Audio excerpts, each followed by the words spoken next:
Çin'in Doğu Türkistan'da bir yıldır akrabalılaştırma politikası adı altındaki uygulamasında her Uygur Türk'ünün evine zorunlu olarak bir Çinliyi kabul etmesi şartının getirilmesinin maksadı belli oldu.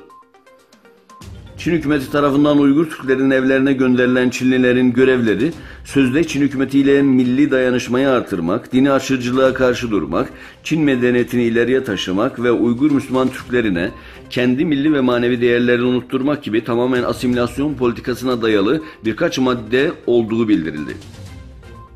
Çinlileri evlerine almak istemeyen Uygur Türklerine yüksek miktarda para cezası ve hapis cezası veriliyor.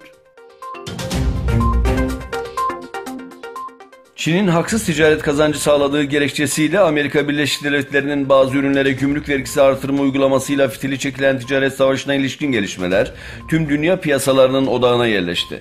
Ticaret savaşı endişeleriyle son dönemde dolar karşısında hızla değer kaybeden Çin yuanı, likidite şokunun tetiklenebileceği endişelerini beraberinde getirirken Çin Merkez Bankası'ndan müdahale beklentileri de arttı. Çin Halk Cumhuriyeti Cumhurbaşkanı Xi Jinping 25-27 Temmuz tarihleri arasında düzenlenecek BRICS zirvesi öncesinde başladığı Afrika turuna devam ediyor. Senegal'in ardından Ruanda'yı da ziyaret eden Xi, bu ülkeye ilk ayak basan Çinli lider olarak tarihe geçti. ABD'li yetkililere göre Pekin'in niyeti Afrika'yı borç tuzağı ile bağımlı hale getirmek.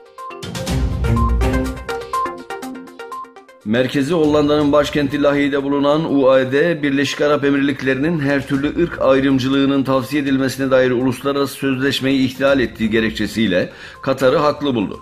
Mahkeme, Birleşik Arap Emirlikleri'nin bazı önlemler alması ve bundan sonra iki tarafın ortalığı gelecek hareketlerden kaçınmaları gerektiğini karara bağladı.